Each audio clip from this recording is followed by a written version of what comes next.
Nagpapabili siya ng orange. Tinuturo niya yung orange. Kano ba yun? Sige, mura lang naman siya. 158. Isang piraso sa siya.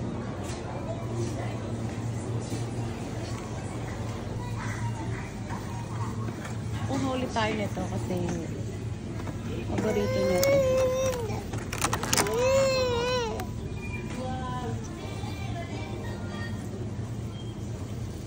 Kuha na rin tayo nito kasi masarap, may ensaladang pipino lagi. Diba? At wala na rin tayong kamatis. So, kukuha na rin tayo ng kamatis. Mas pricey pala yan. So, dito tayo. Ang mahal ng kamatis ngayon, ano? Grabe din po.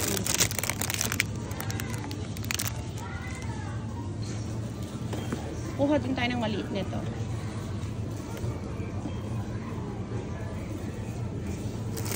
Maliit lang.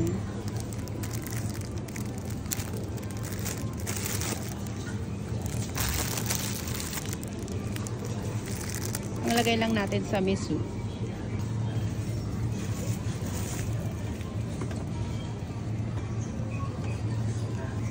Kuha nga rin tayo ng tofu.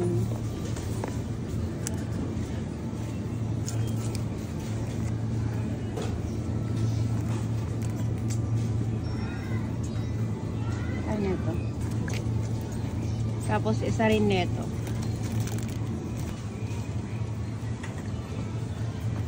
Kuha na rin tayo ng eggplant.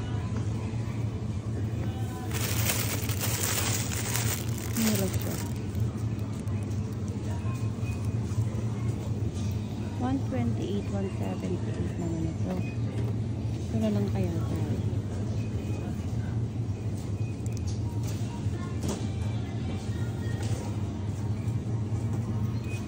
Huwag na muna. Pass muna tayo sa talong.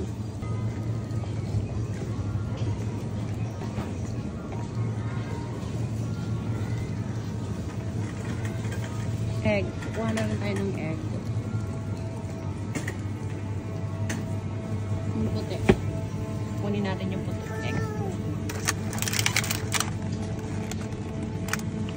Ito. Siyempre, bago natin makalimutan, kumuha na rin tayo ng tomato sauce.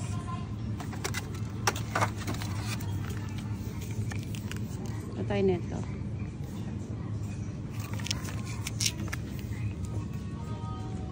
Tapos, kukuha din tayo ng mantika kasi wala na tayong mantika.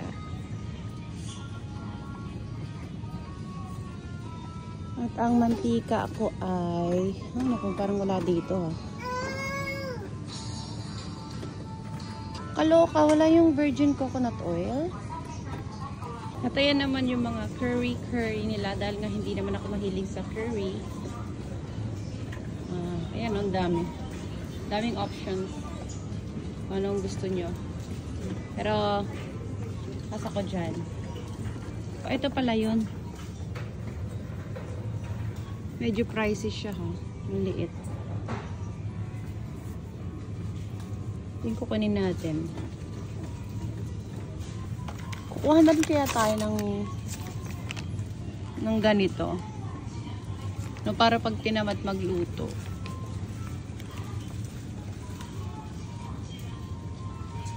Kuha rin ako ng isa nito. Kuha na rin tayo ng tea. Yung malakihan na para minsana. Kasi yung gusto ko. Pero tingnan yung ubos nito. Ano to, nag-refill lang kaya sila. But I like this one. Gusto ko to.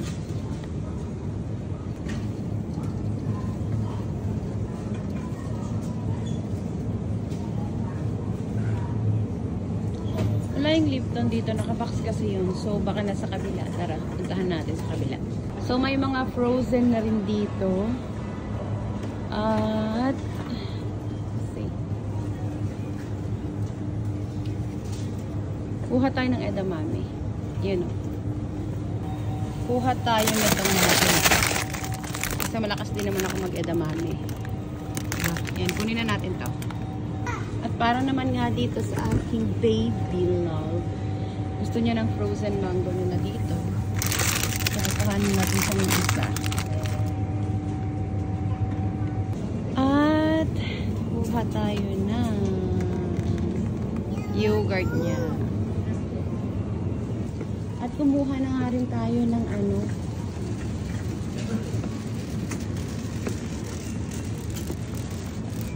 melon pan.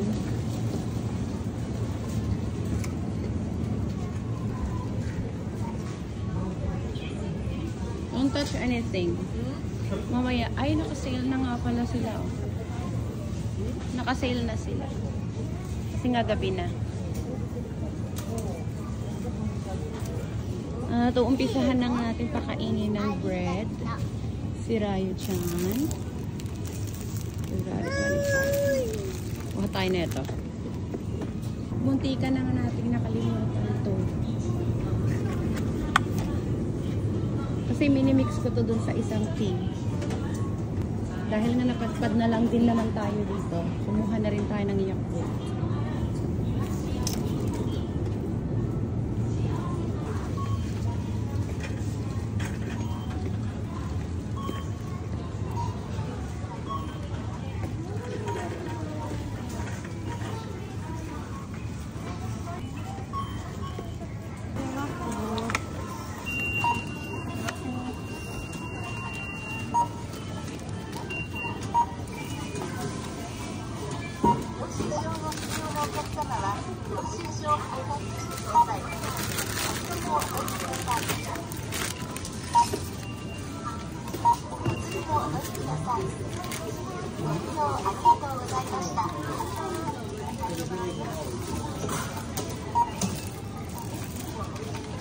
Hi.